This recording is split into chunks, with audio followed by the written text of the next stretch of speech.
Sebelum menonton, jangan lupa like, subscribe, dan tekan tombol lonceng. Selamat menyaksikan. Pandemi COVID-19 yang terjadi di awal Maret 2020 tidak hanya memberikan dampak negatif bagi kesehatan fisik seseorang, namun kesehatan mental juga ikut terdampak.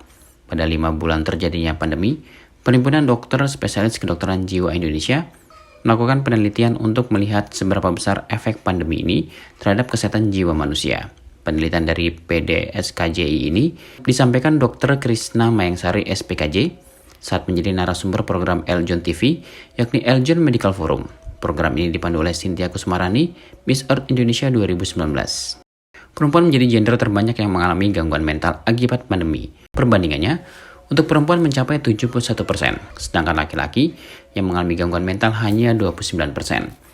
Untuk perempuan pada umumnya terjadi pada usia 17-29 tahun dan di atas usia 60 tahun. Usia di atas 60 tahun untuk perempuan sangat rentan mentalnya terganggu setelah tidak kuat menerima hantaman pandemi COVID-19 dengan berbagai variannya.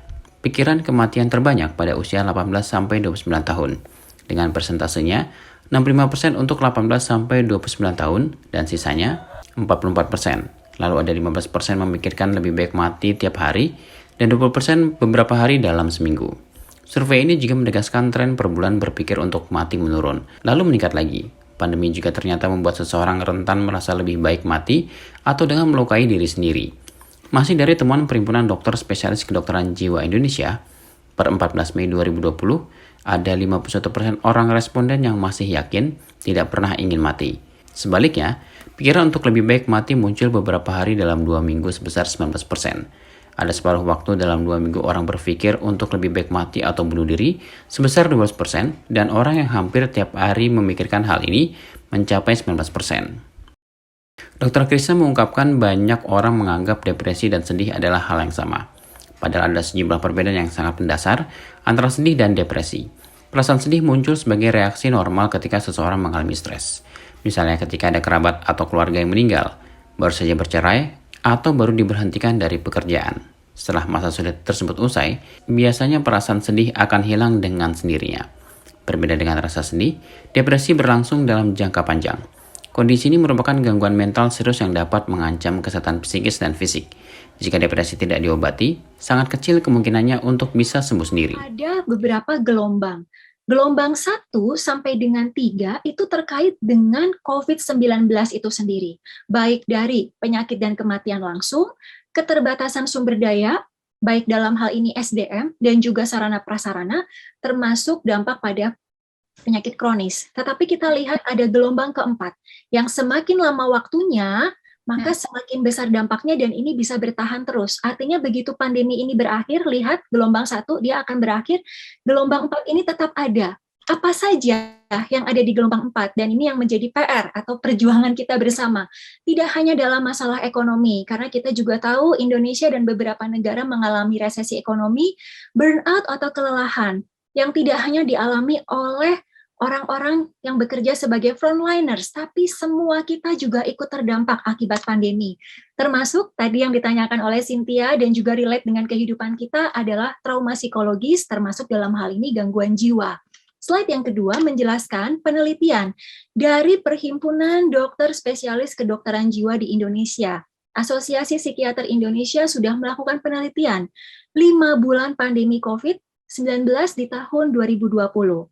Yang diikuti oleh 4.010 orang di 37 provinsi, di 34 provinsi, dan ternyata hasilnya 75% mengalami trauma psikologis, diikuti yang kedua 65% cemas dan 62%-nya mengalami depresi. Dialami lebih banyak pada perempuan, 2 kali lipat dibandingkan laki-laki, dan terjadinya di usia 17-29 tahun, yang terbanyak juga di atas usia 60 tahun. Dan ada satu data lagi, 1 dari 5 orang yang mengeluhkan adanya trauma psikologis, cemas maupun depresi, mereka juga mengeluhkan adanya ide-ide atau keinginan untuk mengakhiri hidup. Jadi memang dampaknya bisa jangka panjang. Bahkan depresi sendiri sudah diprediksi oleh WHO sebelum ada pandemi, menempati urutan kedua sebagai global burden of disease, artinya gangguan yang menyebabkan beban, tidak hanya secara ekonomi, tapi juga produktivitas. Tidak hanya di Indonesia, tapi ini global, seluruh dunia. Nanti 1 dekade ke depan, depresi akan menjadi nomor 1 untuk global burden of disease. Depresi tidak hanya sekedar perasaan sedih ya, tetapi ini juga ada keterkaitan dengan kognitif, dan juga kognitif itu terkait dengan pikiran ya, juga perilaku, termasuk aktivitas fisik seseorang. Orang yang mengalami depresi, kita punya tanda ada 3, yaitu 1, gangguan mood. Jadi moodnya lebih mudah sedih, biasanya sering menangis tanpa sebab atau berkepanjangan. Yang kedua, hilangnya minat pada aktivitas yang biasanya disukai. Yang ketiga adalah berkurangnya energi, padahal tidak melakukan kegiatan yang berat. Jadi kayak lemah, letih, lesu, lunglai ya. Jadi ini 3 tanda yang disebutnya trias, gejala utama, 3 gejala utama pada depresi.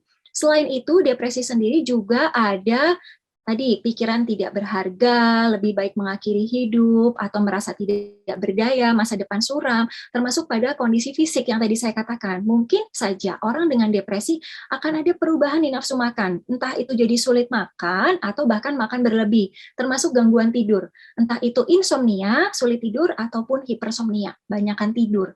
Dan durasinya minimal terjadinya adalah 2 minggu. Jadi memang cemas dan depresi keduanya itu sering terjadi bersamaan sih. Sering terjadi komorbiditas, tapi bukan berarti kalau cemas ya pasti depresi, tidak juga ya. Tetapi bisa saja munculnya yang pertama adalah cemasnya dulu nih gitu. Atau terjadinya bersamaan. Salah satunya juga ya bisa gitu ya, tergantung dari kondisi seseorang itu. Menurut Dr. Krishna, adanya persoalan mental atau tidak itu tergantung dari seseorang menyikapi pandemi ini. Ada yang mentalnya lemah karena terlalu lama terkurung di rumah sehingga tidak dapat beraktivitas, ada juga yang mentalnya kuat menghadapi hantaman pandemi. Tim Eljan Media melaporkan.